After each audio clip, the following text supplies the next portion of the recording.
It's the world's oldest profession. Sex workers, prostitutes, and the pimps who live off them have been around since the dawn of time. There are mentions of them in the Code of Hammurabi. The dusty case files of medieval Europe talk about them constantly.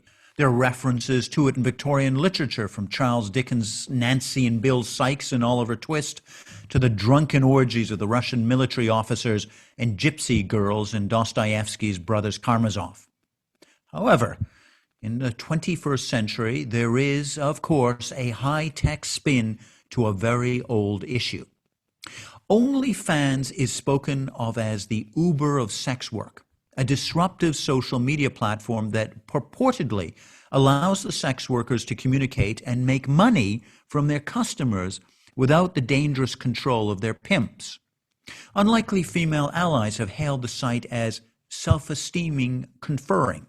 An Australian model raised $1 million to help fight forest fires by posting nude photos of herself. And then the Disney star Bella Thorne made over $1 million in one day by promising to do the same thing. However, there's a dark side to this issue. Critics are claiming that far from saving people from exploitation, human trafficking, and underage harm, sites like OnlyFans are doing the exact opposite.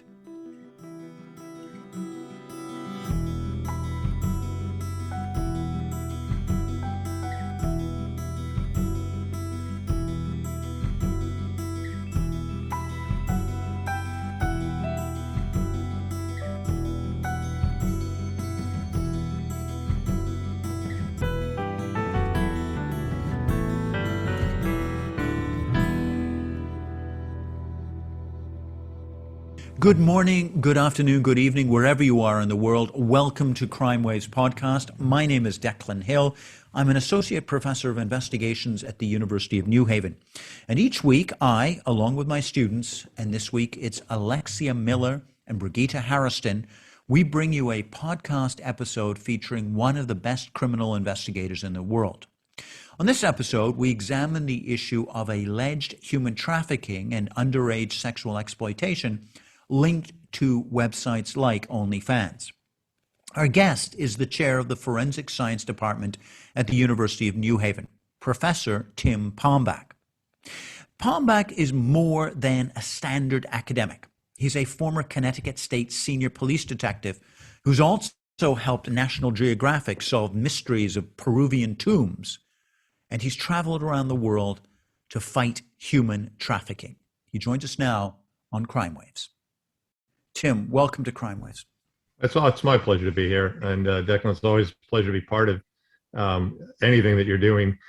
And look, it's very easy to do, to teach or lecture or motivate people when it's coming from a position of passion.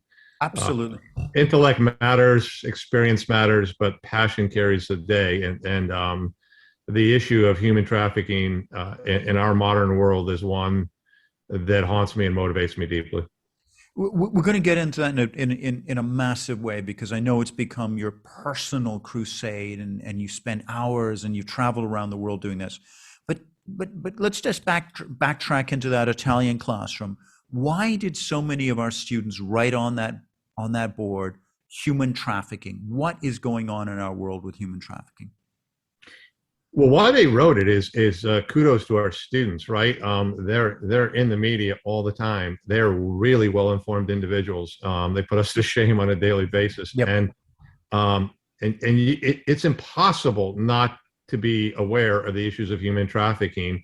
I don't think they get the level of scrutiny and care that they should. But when you're in an environment, which we are, where some 45 million people are currently enslaved, where another 80 million people are in forced migration at high risk for becoming victims of human trafficking, I don't know how you don't know about it. What we're going to talk today is kind of like the 45 million people in this modern day slavery, but it's a high-tech social media twist on it. It's this OnlyFans business. What is the problem with OnlyFans, and how does it link with human trafficking? So really quickly, this out of that 45 million, believe it or not, the majority of the trafficking victims are labor victims, but there's a big chunk that are victims of sexual abuse or exploitation at some level. And I hate to be the bearer, but even in very, first world kind of having it all together, quote unquote, countries like the US, it's prevalent. And one of the areas where it's so prevalent in the United States is through the online exploitation of men, women, boys, children, and sexual, exchange of sexual explicit material or child pornography or anything other such. Hang on, I've just reached a credibility gap. I'm so sorry, Tim. All respect to you, but the whole point of human trafficking is surely you go down to the shopping mall or whatever, you dope the person. You have to have physically touch them, physically own them before you throw them in a white van and ship them across an international border. How can you do that online? How can you human traffic somebody online? So the reality is you don't need that physical contact, and you don't need that physical contact even to enact extreme duress and pain and suffering on these survivors and these victims. There's plenty of very empirically based peer-reviewed studies out there that demonstrate how the exploitation of a woman or a child online is so powerfully, profoundly negative to them. And here's the easiest way to understand that. I got to admit, I didn't really accept it early on till several survivors, and it gives them their credibility, said, hey, think about it. They're now sitting in the privacy of their bedroom, probably, on their bed in their favorite set of jammies with whatever else keeps them comfortable or happy in that place. And it starts out perhaps mostly as a voluntary act. Like, okay, I think you want to make me relevant. You think I'm pretty. Okay, here's a photo. And okay, it goes a little bit more risque and a little bit more risque. And now you're fully nude. Now there's a request for much more, which you'll be compensated for. Well, the next thing you know, this woman child is now in the safety and the confines of her place, and is being ordered, instructed, and violated and exploited by some unknown man who's now, for all practical purposes, in her bedroom. So there you have it. That's the reality of what's happening here. So it's the very sanctity. It's the very place that you want to be the most safe at, where you think, hey, this is my den, my center, and somebody has reached in and got you there. Yep. And unfortunately, these bad people, or people who are way out of bounds, have identified the fact that particularly our youth are very vulnerable to this. And listen, any vulnerable population that you want to talk about, and there's many out there, are really, really subject to this kind of exploitation, with very little recourse until it's too late for them. You have a particular issue with a site called OnlyFans. I have to say, such as my ignorance of the modern world, I'm kind of the walking, talking antediluvian type guy. What is OnlyFans? So it is a subscription-based platform. At its core, if you kind of Google it and you launch the homepage, what you're going to see is this flashy, highly relevant platform where athletes and actors and prominent people are out there, making, this is me, and here's some photos, and here's what I do, and follow me, come engage me. And in the case of OnlyFans, you subscribe to them, right? There's the revenue source. So OnlyFans is a bit different, is that it's not this open jump around platform. It is a platform where you have to individually go in and see what we call a creator, somebody making the content, as a subscriber. And in many cases, you can join in and see them for free until you want a more higher quality content, and then it's a fee structure or a monthly subscription. And so that's what this is all about. And OnlyFans and the owners and creators of it like you to think that it's mostly about the relevance in pop culture and stardom. While that's present, exponentially, that's not the majority of what's on there, and most of the revenue stream is absolutely tied to adult content material. Well, okay, now there's adult content material, there's women who presumably have license and agency over their own bodies, saying, here, take a look at my breasts if you pay me $5 or 10 or 15 or whatever the price that commands. But there's something else that you're talking about, which is human trafficking. What is the link there with OnlyFans and human trafficking? So let me start out. Look, I agree. I'm not on an anti-pornography campaign, although I think there's a lot of great literature Yeah, about. we're going to get into that in a second, right. Pornhub and all those stuff. But yeah, Right. So that's not where I'm coming at this from. And I respect a woman's right for agency and her own choices, if it's truly consensual, for sure. Part of me says, well, is it in her best interest, and should we help her if it's not? That's a much more complicated conversation. But right. if it's human trafficking or if it's child pornography, I'm really stymied where there's any pushback. That's just not okay. There's no world where that's okay. There's no justification for that. That has to stop. And both of that is on that platform. And the fact that it can be on that platform behind this paywall, more or less hidden and secretive from most of our filters and rights to review, makes it all the more dangerous. But how are the human traffickers using OnlyFans? So it really becomes the distribution site for the most explicit material. Brilliantly, look, by the way, the market design is really well done. They caught a lot. They figured out a lot here. Number one, the OnlyFans originated in 2018, before 2018, but it was bought by Leod Rabinsky in 2018. And we'll talk about how he elevated this thing dramatically over the years.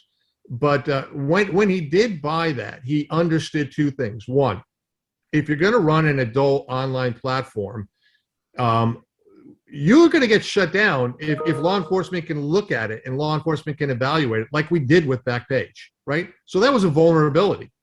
He solved the problem to that. He put it behind a paywall. And so law enforcement can't just go look like we did or scrape and analyze the data like we had done in the Backpage era. And that's the very first thing he learned. The second thing he learned is, let me be the resource. I'm going to go advertise with recruiters or influencers across the general social media platforms, and those TikTok, Instagram, Snapchat, and the likes of that.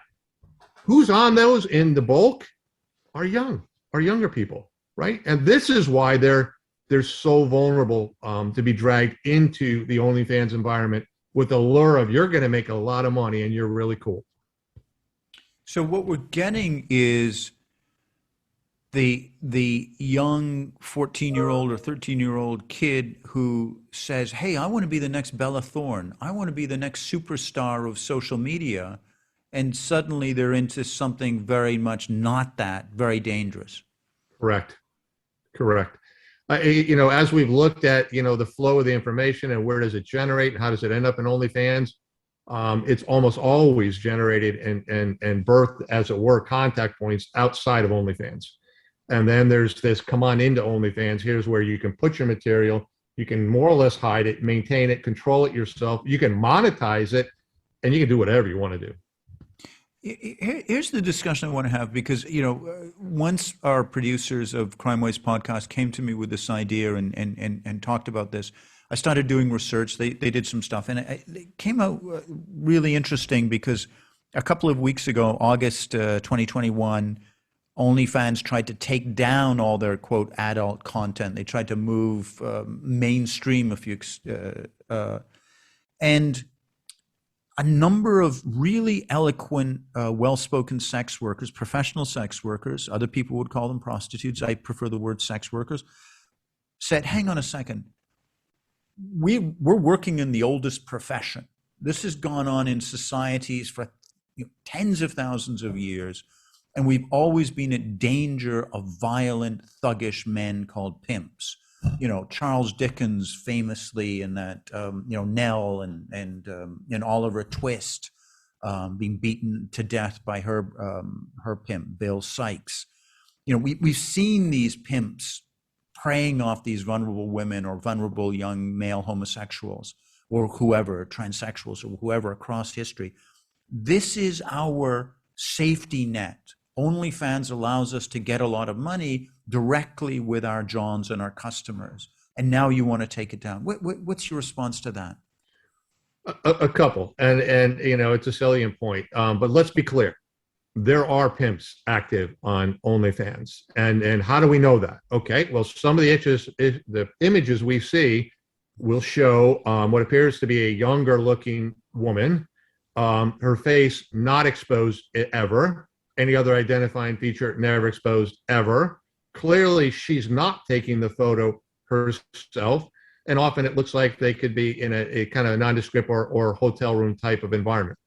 Based on years and years of experience by people, who do this and stuff I've seen over the years, that is a classical controlled trafficking victim. And that is a pimp. If that's no other way to call it. So that activity is absolutely there. To say that it's not accurate. Now, are they safer? Perhaps. I'm not going to argue with that. This is their world, their life, and they know that. And again, we are not back into saying, well, on a moral point of view, you shouldn't be doing this. What we're saying is the mechanism in which they created and managed OnlyFans allows for this hidden and the veneer of the dark side that we're hoping they're not part of. And that's the area in which the child sexual exploitation is taking place, where there's a lot of revenge video, there's rape videos, the same kind of stuff you're seeing coming up and being talked about through Pornhub. It's there as well. And so the question is, if this really bad stuff is there and being propagated at the volume it is, which is exponential since the start of COVID, then we've got to find a balance. We can't, I don't think it's fair for the sex workers to say, leave this alone and let us be because we're making money. I think they've got to jump in ethically and help us out and say, there are many who are hurt by this, and there's a lot that's not appropriate. What can we do to force OnlyFans to better police it, allow others to validate what they're saying about their safety measures? Because early on, anything that they were claiming wasn't to be true from age verification on up. And then we can have a meaningful conversation.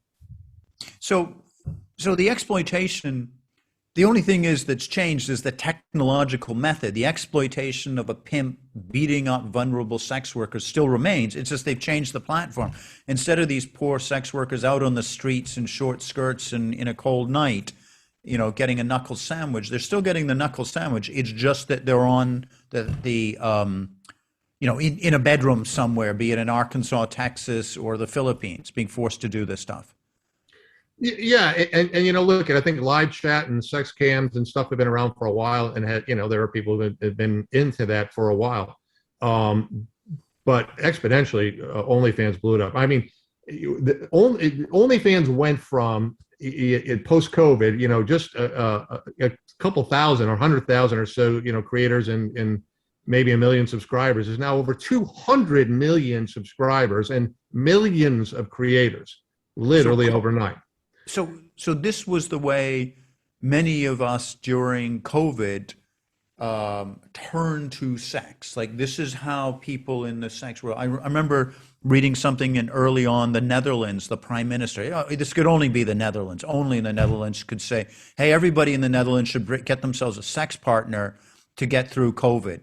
Rather than going out and going to a bar or a restaurant, you should just find one person and settle down with them. People migrated onto OnlyFans, and then exponentially this stuff happened. Let's do a quick segue here into one of the things that we've been speaking about, which is about underage children on OnlyFans. What is that all about? So in its early infancy, you could see the rules of engagement, and they stated you had to be over 18. Right. In reality, all the creator did is just check the box, I'm over 18, and they were good to go to create content. Now, interestingly, there was a bit more of a requirement when you wanted to get paid, because the way this whole thing works is 100% of all the revenue goes into OnlyFans, and they keep 20%. When you request payment as a creator, the 80% comes back to you.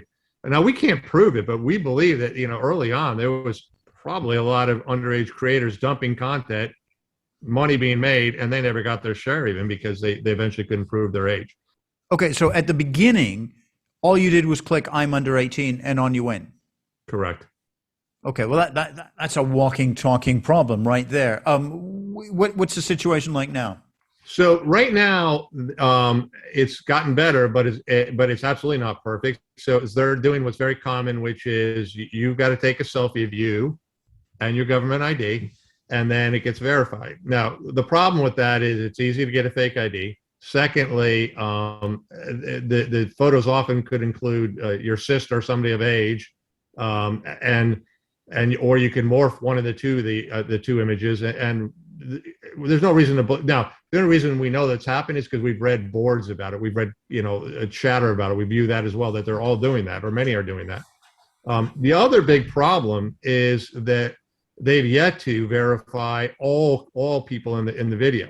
So all you'd have to do is get one overage creator, and then her other 15, 16-year-old workers, whatever you want to call them, Right, are not verified. So now there's a claim that they're going to be making that policy. But again, here comes back my thing. They're doing all this behind a paywall. You know who the only person is that's checking on it? Them. And that's a bit biased. And so that's one of the issues is they've got to create their access point and allow others to verify what they're saying, if in fact they make those changes. because in the early days of the internet, there was something called Backpage.com, which was very similar to this. It had a whole section where sex workers could advertise their wares, could advertise their services. But as a law enforcement person, when you were working in the police at the time, you could check that. You could ensure there was some honesty and non-exploitation in the market. Whereas this now, because of that paywall, you can't get in behind. You can't see what's going on. Exactly right. Unless we specifically know that one individual we're worried about, and then we have to go pay to go see it, which is fine. But in another sense, I hate to say that, it comes down to the dollars and cents. We spent like $10,000 just learning the site, just figuring it out. It's not cheap. One of the other issues in this day in the sex industry, the commercial sex industry, is a site called Pornhub, which has been seen without question to have revenge porn, where the boyfriend or the girlfriend, and sadly enough, it's usually the boyfriend, posts the video of his ex-girlfriend doing things that you prefer people didn't see, or the rape video, or the child sex exploitation, and it's gone. And Pornhub is a massive site. It's in the top 10 internet sites in the world. How difficult is to work with these companies to get this kind of content, this kind of painful stuff taken down? Very hard. We've put a lot of our efforts into the finance industry, and whether it be the acquiring banks or the credit card companies that are facilitating the payment structure.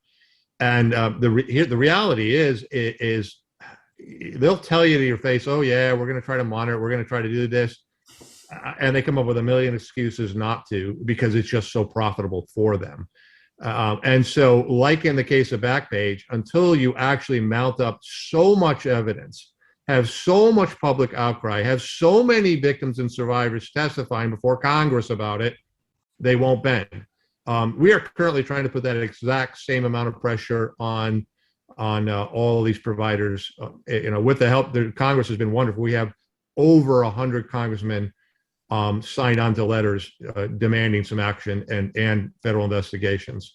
So, the heat is starting, and we're going to continue it until we get some resolution. But yeah, payment providers is one of the answers to regulating this. And interestingly enough, as you know, there's a lot of banking regulation activity out there that does already regulate it, just a matter of them enforcing the law. Yeah, and just for our listeners and viewers, the porn industry is one of those unspoken financial juggernauts. Back in the early 80s, there were two types of video. There was a really good system called Beta that actually worked, that didn't have much degeneration, that functioned well. And there was another type called VHS. The porn industry chose VHS, and Beta was dead within 18 months. And there's a long thing, I forget the name of this in technology, but figure out what the porn industry has chosen, and that's the driving engine. Certainly was the early driving engine of the entire internet was porn. So I can see the temptation for the regional bank managers to go, oh, I'll close my eyes, I'll let it go, until there's a kind of fervor on this. But are they making money in some ways then off child exploitation and human trafficking? Absolutely. Well, absolutely. They'll claim that we don't know it, that it's inadvertent. And I'd say I don't care. That's not a defense, right? You have a due diligence necessity. You have a standard you have to maintain, and if you feel like you can't do that, there's not enough information to do that, then you need to join our perspective and demand changes within the platform so that we all can verify what they're saying. Let me take a step back here, Tim, and ask you, if you don't mind, a personal question, because I know that you've done a lot of homicide work. I know you've done a lot of anti-drug cases. I know you've done a lot of really serious, we've spoken about this both on Crime Waves and on a personal thing over, beers and glasses of wine and cups of tea. Why have you chosen to put your passion to fight human trafficking? Look, I still care very deeply about forensics and the applications of forensics to solving crime, helping exonerate the innocent, everything else that goes along with it. And I spent, decades doing it. Still to this day, I teach it and will help when I can help. But human trafficking has got you. Yeah, and it's about 15 to 20 years ago. And it really was, my daughter was doing an assignment, which was pretty progressive for her at that point, and went right into great detail about trafficking. And I read it and I go, nah, not really. It can't be that bad. And I started looking. I'm like, wow. And it got to the point, literally I had sleepless nights. And this goes back to 2012. And I went to our dean, Dr. Gabriel, and who spent part of his career with OVC in human trafficking. So he knew it better than anybody. He goes, Tim, it is real. And you want to do something about it? And I go, yeah. And he goes, okay, where do I'll set up appointments with you in the State Department, elsewhere. And that led to me taking a full sabbatical. And in that sabbatical, I connected with some human trafficking investigators, human trafficking firms, and I went to maybe 15 different countries, and I haven't been the same since. And so since then, it's just been, okay, what's my niche? I know investigations, I know technology. How do we leverage that? How do we leverage governments? How do we leverage our political influence side of things to make a difference?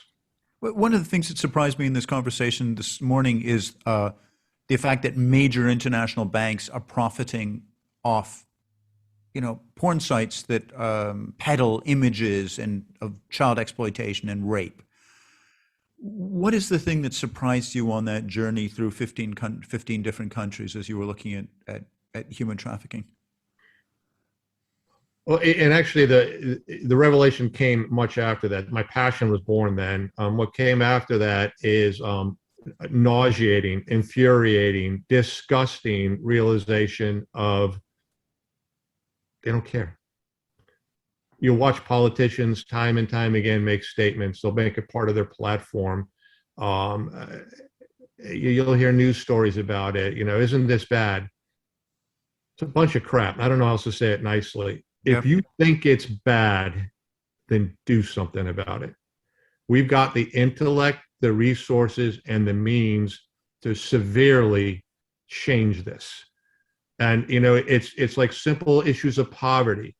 People cry about it. They weep about it. They hold concerts about it. That's not good enough. And all these things are within our realm to change. And it's not happening. And so that's why, then I guess more and more I'm trying to be the annoying fact bearer. Like when I can, I'll push the envelope and let the victims' voices be heard, the survivors' voices be heard, and make people know that you're complicit if you're not going to do something about this. Yeah, I'm have breakfast at a little Main Street diner in a small New England village, and it I have my breakfast there, and the mayor, it's a classic scene out of some TV show or some book. The mayor of this little town comes in and says hi to the chef, and he says back, and everybody's talking there, and the chief of police comes in, and everyone's, the senior city and sometimes the state officials come in and they have breakfast across the thing. And, it's a great community scene. And then I walked outside one day and I saw one of these Asian massage places, that's open 16 hours a day with little kind of lurid things right next to this cafe where the mayor and the chief of police are coming in. I'm like, how difficult would it be to do, quote, an investigation of what's going on right next door to this place? Not difficult. Not difficult at all. You could walk through the door and see what you needed to see very, very quickly. And this is one of the only defenses I'm going to give. And actually, it's not it's not an excuse. Yep. I spent a big part of my career in law enforcement, so I deeply respect them. And I get really frustrated sometimes too, when we'll call in cases or make references and nothing will be done about it. And to their defense, they are under they're under-resourced, highly criticized, and being told you need to deal with the hate crimes, you need to deal with the drug violence, you need to deal with the gang activity, all important stuff. Don't get me wrong. But somehow in that, this falls to a lessened level. And here's my biggest worry. About 5 years ago, there was actually a lot of synergy about this. There was training, there was talk. I felt like things were going to be hopeful.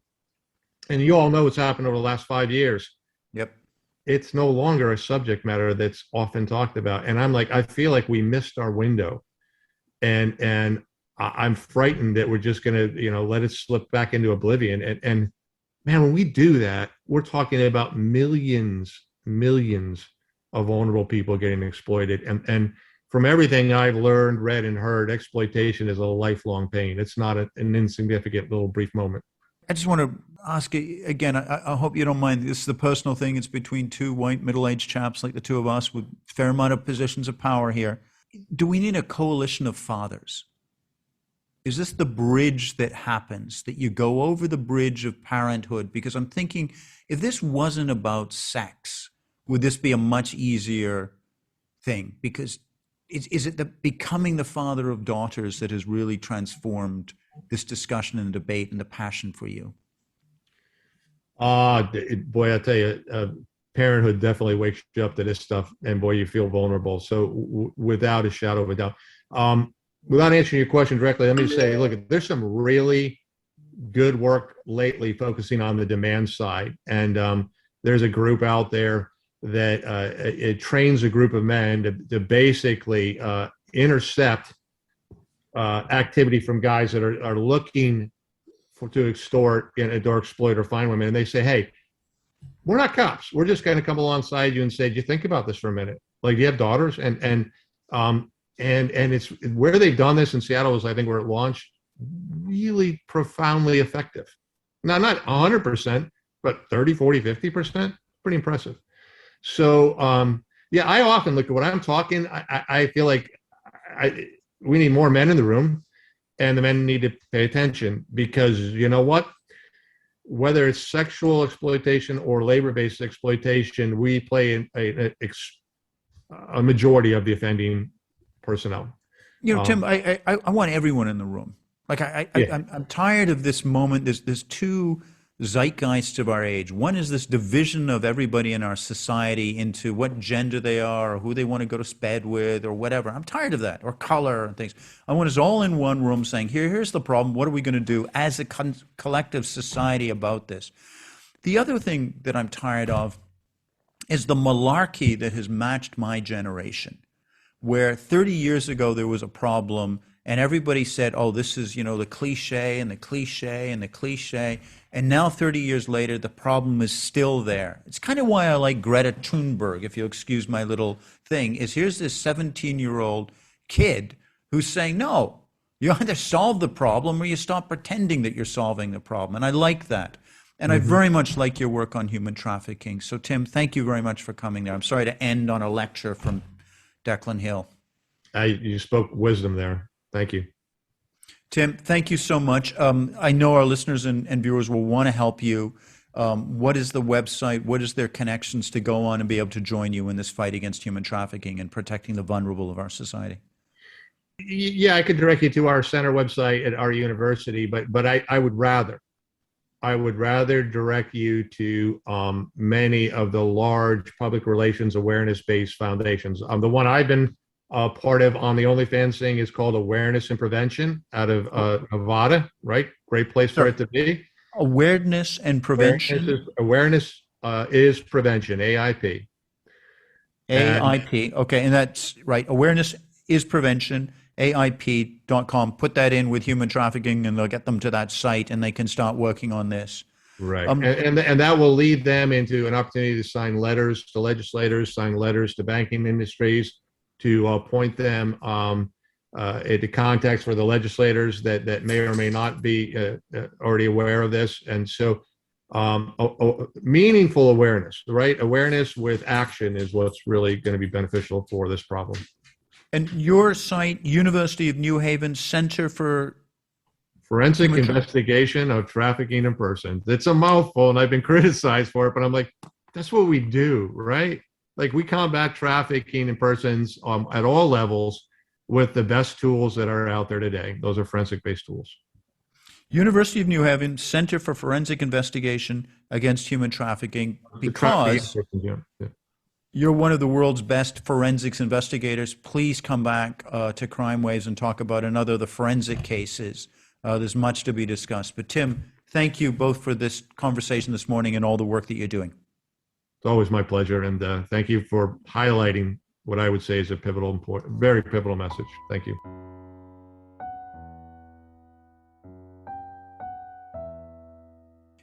Hey, it's Declan. Thank you so much for listening to this episode of Crime Waves Podcast. If you liked it, please go on social media, give us a little emoticon or comment or subscribe. Those things are massively important.